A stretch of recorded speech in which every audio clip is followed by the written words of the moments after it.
You know that feeling when everything just clicks?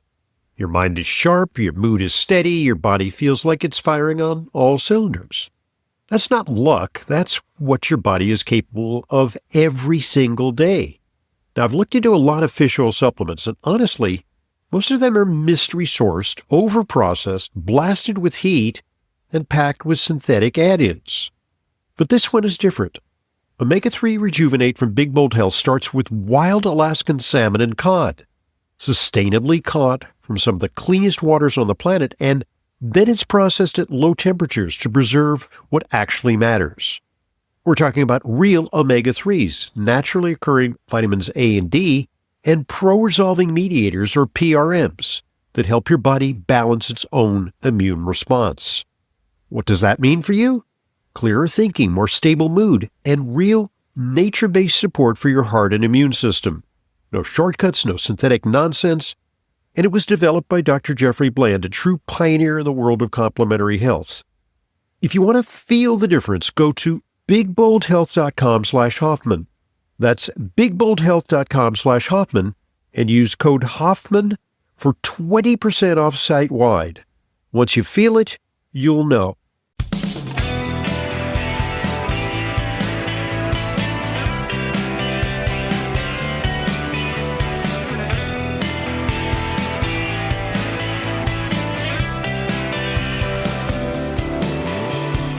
Welcome to today's Intelligent Medicine Podcast.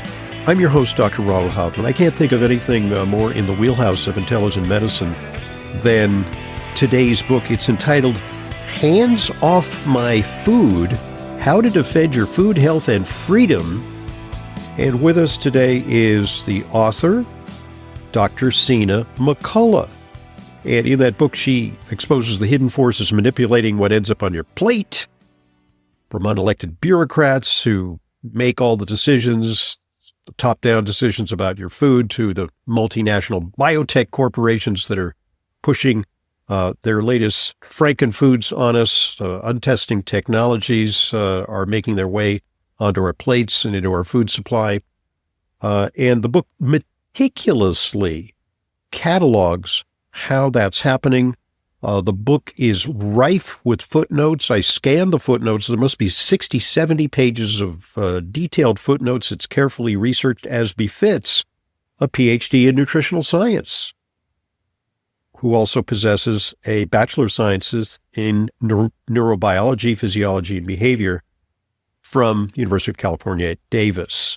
Dr. McCullough was the director of R&D for a supplement company and taught biochemistry at UC Davis, and we're going to launch into a discussion about how corruption and cronyism and marketing forces have resulted in a situation where Americans have to take pills to counteract the adverse effects of our food supply. And the miraculous GLP-1 drugs, yeah, they're sort of an antidote to the obesity epidemic, but maybe we should just look at root causes.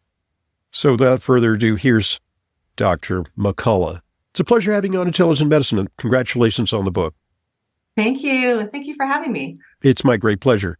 So you have a very deep background in nutritional science and in neurobiology and physiology and behavior, but nonetheless, in spite of that, you ended up developing a challenging medical condition, and part of your journey was surmounting that condition, which perhaps inspired you to write this book about the deleterious effects of our food supply. So tell us a little bit about that.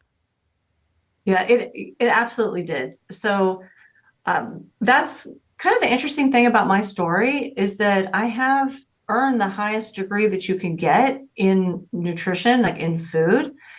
But it didn't save me. Like, I literally almost died from an autoimmune disease, in large part from eating food. Because even though I'm a quote unquote expert in food, I didn't know what's really in the food that we're eating. So it kind of shocks people when they find that out. But here's the thing. Many of us who go through school for like a dietitian or a PhD in nutrition, and certainly the medical doctors, we're not actually taught about the adulterants in the food. So we're taught things like the macronutrient content, protein, carbs, and fats, the micronutrient content, vitamins, minerals, phytonutrients.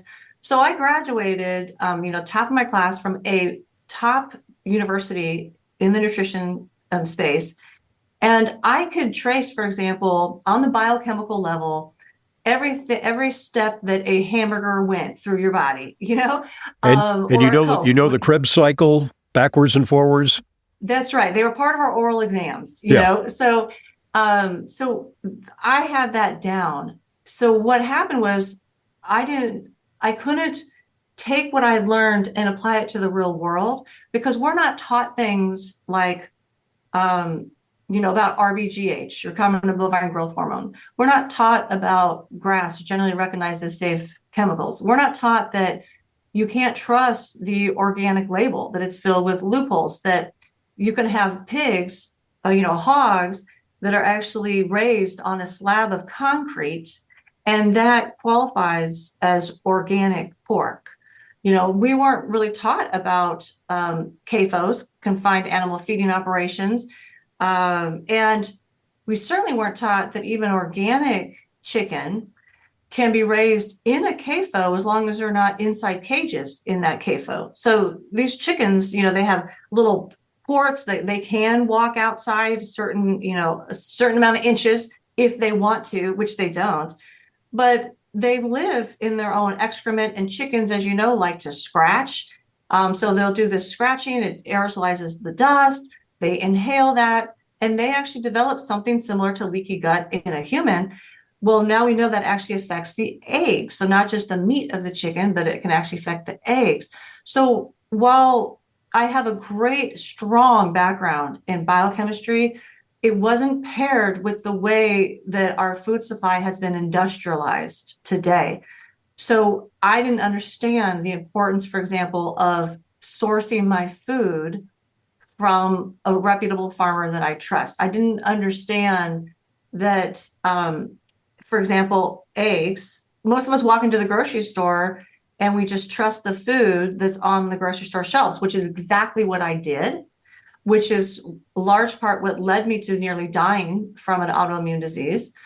But we walk in there, we trust it because we think somebody's checking this food for safety, right? Our tax dollars are used to fund the FDA, the USDA, the EPA.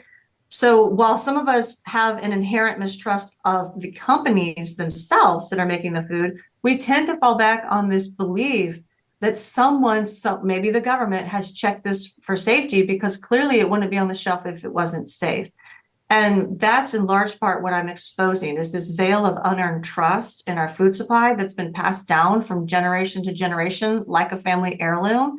And so we're not taught that, no, you can't just trust everything that's on the shelves. And I'm not just talking about like processed foods. A lot of people, because of Kennedy, they're waking up to the fact that these processed foods are actually not healthy, and they're a primary driver of chronic and autoimmune disease. But I'm talking about even things like, let's go back to the egg example. Most of us walk in there and we're trying to figure out, like, do we want to buy the organic, the free range, or do we want brown eggs or white eggs? But ultimately, though, there's a bigger issue at play. It's not only how the chicken was raised, but those eggs are disinfected. So a lot of times they were disinfected by giving them a bath in chlorine. And the government acknowledges that the shell of the egg is porous. And so they acknowledge that some of the chlorine or chlorine residue actually gets in through those pores in the shell and into the egg. And they acknowledge that they don't know how much is in there. It doesn't have to be on the label. When you pick up the egg and read the label, it doesn't have to list that it could contain chlorine or chlorine residues, because the government considers chlorine a processing aid. So you're not going to find it on the label, but there could be chlorine residues in the egg. Now, some manufacturers have been moving toward other things like vinegar. So while that sounds better, and it may be in some ways, the vinegar that they're largely using is corn-derived, genetically modified, sprayed with glyphosate. So you have that to contend with. Some of that may be getting into the egg. potentially even organic eggs. I've called several large egg companies and asked them what type of disinfectant you're using. And when they told me they were using the vinegar, I asked, is this organic? Did you choose an organic vinegar to clean these organic eggs? And I'll tell you, every time I ask, the answer is no. So they're getting, exposed to that. And if you're gluten sensitive, like I was, or, I'm recovering from that now, but that's a whole other story. But if you're gluten sensitive, that's potentially an issue because the gluten-free label itself is a lie. And so if your egg has been exposed to vinegar that's derived from corn, corn contains a type of gluten in it. And so you may be getting some exposure through the egg consumption simply because of how it was disinfected. Wow. So it depends, of course, upon your degree of sensitivity. But I have, in fact, reacted to some eggs that were disinfected with vinegar, which is how I discovered that some of them shifted from chlorine to vinegar. There's a lot to unpack here, but it sounds like a couple of things are going on. Is number one, having gone through a nutrition program, I know these programs, the paradigm is usually sort of a high fiber, plant-based paradigm. And it doesn't particularly address the environmental pollutants or the additives or, chemicals that get into the food. That's another issue entirely. In developing an autoimmune disease, we know that it involves some form of immune dysregulation. Where that starts, maybe it starts in the gut. Certainly some of the things you mentioned, glyphosate, gluten, and chlorine can disrupt the microbiome. That can sometimes set the stage for leaky gut, which can, that mechanistically can lead to an autoimmune disease. So, it sounds like an all of the above answer. Was it the composition of the diet, which was kind of grain-based and plant-based, carbohydrate-laden, or was it the additives in the food or a combination that led to a perfect storm for you? So like so many people, it was a combination that led to the perfect storm. It just pushed me over my own individualized tipping point.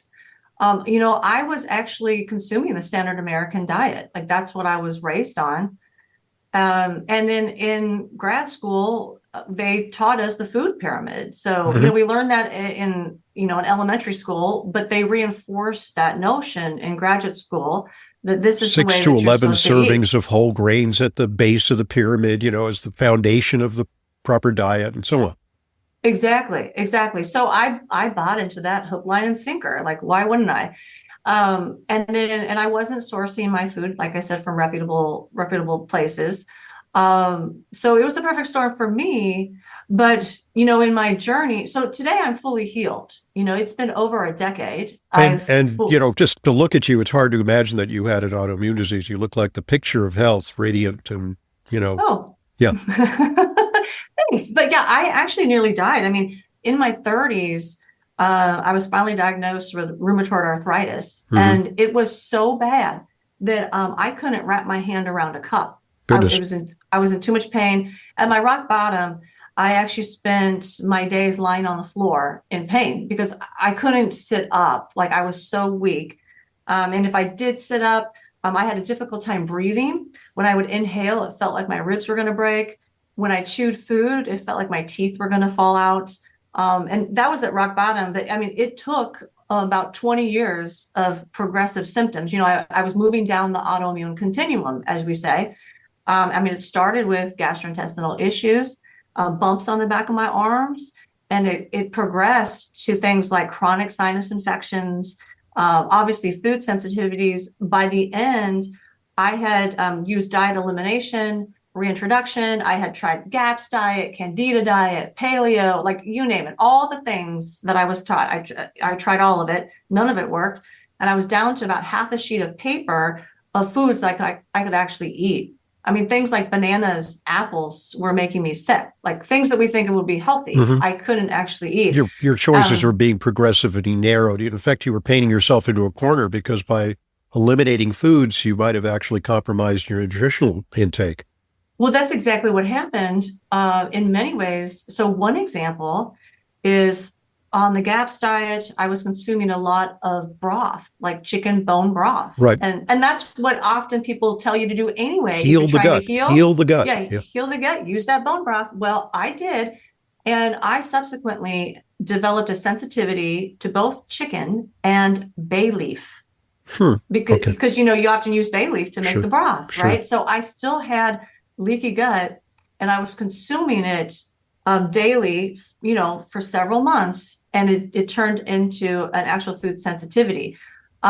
This is an excellent point you bring up too, because the first job I ever had out of grad school, I was hired as director of research and development for a supplement company. And my job was to not only run the company, but I run that department in the company, but I also formulated supplements. And so I knew the best of the best out there. And when I was really sick, I was taking a multivitamin and mineral supplement almost every single day. And yet I ended up with 15 nutrient deficiencies. I was so deficient in 2 B vitamins that I was borderline for beriberi and pellagra. Wow. Which, as you know, those were largely eradicated in the U.S. by the mid-1900s. But we're seeing a resurgence of simply not absorbing them. There's something was blocking the absorption. Yeah, that's right. I had my villi, and I had such atrophy in the gastrointestinal tract. I was having a hard time digesting and absorbing foods. I couldn't eat meat. I had to actually pressure cook my food to partially digest it before. I mean, it was really bad. I developed a tumor on my eye, on the sclera, the white of my eye. I saw many specialists for that. Obviously, I was concerned, and none of them knew what was causing it. They just wanted to give me anti-inflammatory drops, and all they could tell me was that it would continue to grow over my cornea and would eventually blind me. And then I had 5 miscarriages. As things just progressively got worse. At the very end, I actually lost 15 pounds in 1 month, even though I was eating constantly. Like, I would put salt on avocados and just scoop it and eat it. But I couldn't stop the weight loss. I didn't, now I know why, but at the time it was terrifying. It was like what a cancer patient would experience. But fortunately, like I said, we turned it around. It's been over 10 years, and now I have no markers of inflammation in my, elevated inflammation in my body. Like, I have no physical limitations. This is like without high-dose prednisone, without immunosuppressive drugs, which is the usual way conventional medicine deals with these problems. That's exactly right. I never took so when I was having the chronic sinus infections, maybe 20 years ago, they were giving me antibiotics. Sure. And at the time I didn't know. And so I took those, which obviously wasn't helping. But yes, in this part where we figured out how to reverse it, I used no pharmaceuticals. I don't even take Tylenol or Advil. Like, we don't have any of that. I actually became a master herbalist, because the only medicines, which is, I never was really exposed to it. I mean, I was trained in a Western system, so I was trained to trust the medication, but I always had some mistrust about it. So even when I saw the first doctor, and the doctor said, "Well, you have irritable bowel syndrome. Here, take some Tagamet every time before you eat." And I was like 20, and I thought, I'm not going to do that. Like, there must be that drug some has been taken reason. off the market, by the way. Oh gosh, good thing I take that. But yeah, I remember looking at this doctor, and I said to him, this doesn't make sense to me, because the issues I'm having with my gastrointestinal tract are not caused by a deficiency in a drug. Like, there has to be some reason that I'm having this. And he didn't know. He's like, this is what we do. So that's why I was bounced around the system for 20 years. I even had exploratory surgery at one point. Like, we couldn't figure out what was going on. But yeah, everything that I did to actually finally fully heal, I'm not in remission, I'm fully healed. Everything I did was natural. It had nothing to do with Western medicine. Okay, folks, at this point, let's pause and allow one of our sponsors to have an opportunity to share an important message with you. So here goes. Listen up. Ever walk into a room and forget why you're there? Lose your train of thought mid-sentence? Feel like your brain is running on fumes by 2 in the afternoon? Try Kyolic Specialty Series Smart Mushrooms Plus. This isn't caffeine. It's not some jittery stimulant that crashes you an hour later. This is a clean, science-backed formula built around certified organic lion's mane mushrooms, clinically shown to support the nerve growth factor that actually helps your brain maintain and organize neurons. We're talking real foundational support for focus and mental clarity, and it doesn't stop there. It's combined with Kyolic Aged Garlic Extract, aged up to 20 months on organic California farms, plus Aronia Berry Extract, selenium, and vitamin B12 for long-term brain health and executive function. 2 capsules with a meal, once a day, vegan, non-GMO, no gluten, no dairy, no artificial anything. Kyolic Smart Mushrooms Plus from Wakanaga. Learn more about this and the entire Kyolic Mushrooms Plus line at kyolic.com. That's KYOLIC.com. Look for Kyolic at natural health stores nationwide and online. Thanks for listening, and thanks for supporting our sponsors. They are what make intelligent medicine a continuing free resource to you. And now back to today's guest, Dr. Sina McCullough, author of Hands Off My Food. So what was decisive? What finally turned you around? Was it recognition that even in some of these seemingly wholesome foods, there were harmful additives, and you really got on a very, very careful diet, avoiding these things which are instigators of your inflammation? So actually, when I reached rock bottom, I had probably for about 2 years, I had already been on a very clean diet. I had already changed to fully organic. I was making everything from scratch. Well, at the very end, my husband had to cook for me because I couldn't get off the floor, but everything was from scratch. We never ate out. I never ate out anything. I had actually already removed all the grains from my diet. I wasn't eating dairy. I wasn't eating like soy, no man-made ingredients. Very paleo, yeah.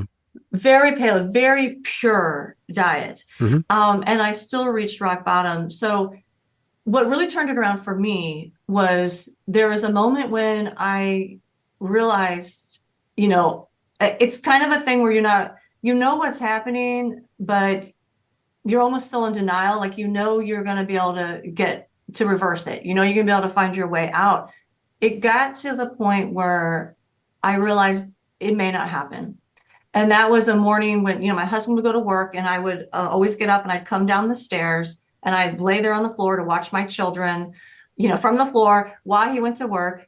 And I would listen to about 40 to 60 hours a week of free online health summits, because at that point, the last specialist I saw said that it had to be in my head because they couldn't figure out what was wrong. Yeah. So I knew I was on my own. And so I said, I'm going to have to figure this out myself. So I was listening to all of these many hours of cutting edge summits to piece together the missing pieces of my puzzle so I wouldn't die. And that morning, I woke up and I was too weak to move the sheet off my body. Like, I couldn't lift my arm up to move the sheet. The sheet was too heavy. And that's the point when I knew that, if we didn't stop this weight loss and, the spiral that I was on, if we didn't stop it immediately, I was going to die and my kids would grow up without a mother. And so in that moment, I just broke down and cried. And I basically prayed to God, probably like fervently for the first time in my life. And I asked him to save me so that my kids wouldn't grow up without a mother. And I made him a promise that if he did that, I would spend the rest of my life making sure the rest of his children had a second chance. That's my motivation for writing the book. Like, wow. That's why I do what I do today, because he did save me. So that day, my husband had to pick me up from the bed and carry me downstairs. And it just so happened that because if you ever listen to these summits, there's multiple speakers to choose from every day. You can't listen to all of them. Yeah. I flipped open the laptop and one name really spoke to me. I clicked on that one, and I would say probably within the first 5-10 seconds of hearing this man's voice, I knew that was where the next step lied. He was going to provide me with the answer. He just happened to launch a book right then. He was on a book tour. He lived in a different state. I was in Virginia. He was in Texas. His book was a bestseller, so he was totally booked out in his clinic for like 6 months. And I remember I called and they said, well, he can do a phone appointment. It's going to be 6 months. And I said to them, I won't be here in 6 months. Like, and they're like, well, we'll put you on the wait list, but don't count on it. Mm-hmm. It was totally meant to be. The next day, they called me and said he just had a cancellation for tomorrow. Yeah. Yep. I talked to him. He's the first person in the entire medical field who believed me. Uh-huh. The first person. And he said, this is not in your head. I know exactly what's happening here. And he said, you know what? We're going to get you better.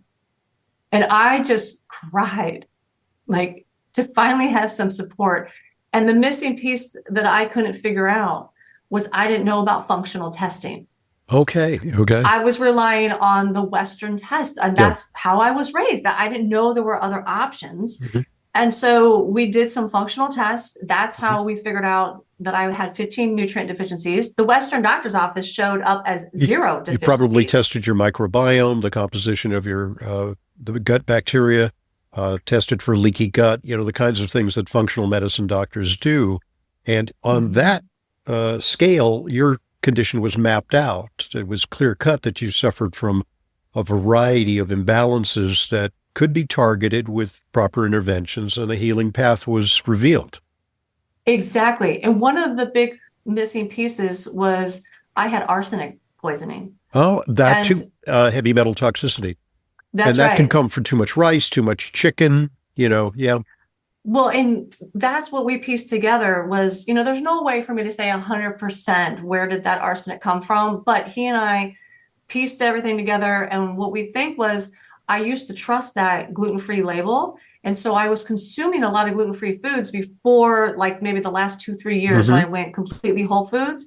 And that exposed me to a lot of arsenic. And because I had such chronic systemic inflammation, my detox pathways were downregulated. Yeah. I couldn't actually, get rid of it properly. So I had that going against me. And then the tests, we did an ELISA LRA test for the final food sensitivities. Mm-hmm. That's how we figured out that I had a problem with chicken and bay leaf. But an encouraging thing to people is even that practitioner I worked with who knew that I would get better, he said, I was so sensitive to chicken and bay leaf. He said, just accept now that you're not going to be able to eat those foods ever again. And I said, I don't accept that because the power that made the body can heal the body from anything. Yep. And so because I didn't hold on to that limiting belief, I feel that's why today I can eat all the chicken I want and bay leaf. So you regained your resilience, which, a lot of people are saying this is kind of crazy because, I eat all that stuff and I don't feel so great, but at least I'm not, stricken with some near fatal disease. But little by little, I think our health is being eroded if we're exposed to this, and the, minor malaise that we may be experiencing could be attributable to the junk that's included in our food supply. So, yeah, I mean, you're an extreme example. You're the so-called canary in the coal mine, which kind of highlights to us the hazards of our environment. You're a sensitive individual. Sensitivity is a good thing. It means that actually, you're so sensitive that you might live to be 112 because you can't consume some of the things that are undermining the health of most Americans. That's exactly right. I tell people all the time, it's a gift. It is a gift. I used to see it as a curse, right? Because all your friends are eating this great food and it smells good and you want it. Because I'm also sensitive to EMFs, but now I absolutely see it as a blessing because if I didn't hit rock bottom the way that I did, I would still be eating the standard American diet.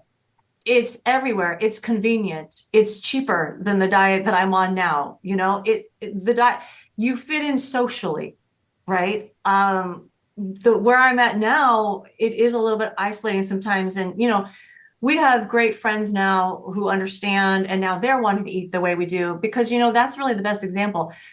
A lot of people don't actually hit the rock bottom, but they start developing other diseases or conditions. Even now we're seeing it happen in people who are in their 30s. Like it's happening much younger these days.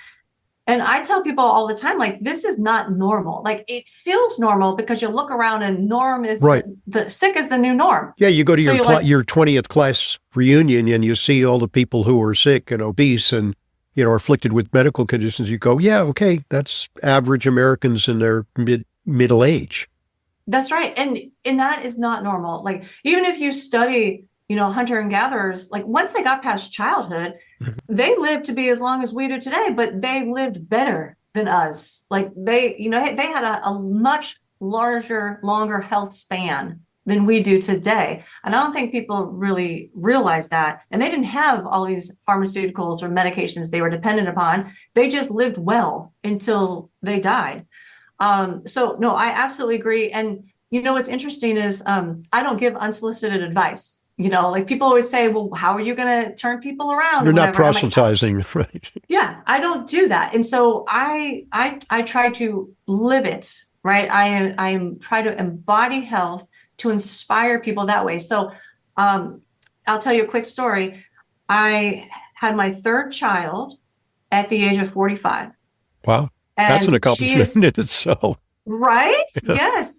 See, I don't have these limited, limited Without beliefs. assisted reproductive technology and all that stuff. That's right. She's totally natural. I Yeah. had her at home even because she was a COVID baby. Oh, So my. I had her at home in case I tested positive. I didn't want them to take her from me. And she was my healthiest baby of all three of my kids. So I'm now 50. And I Well, run that's this hard to believe in homeschool- itself because I would have judged maybe about 35. So just from Oh my gosh. from your appearance on this Zoom connection, anyway, Well, thanks. You just made my whole year.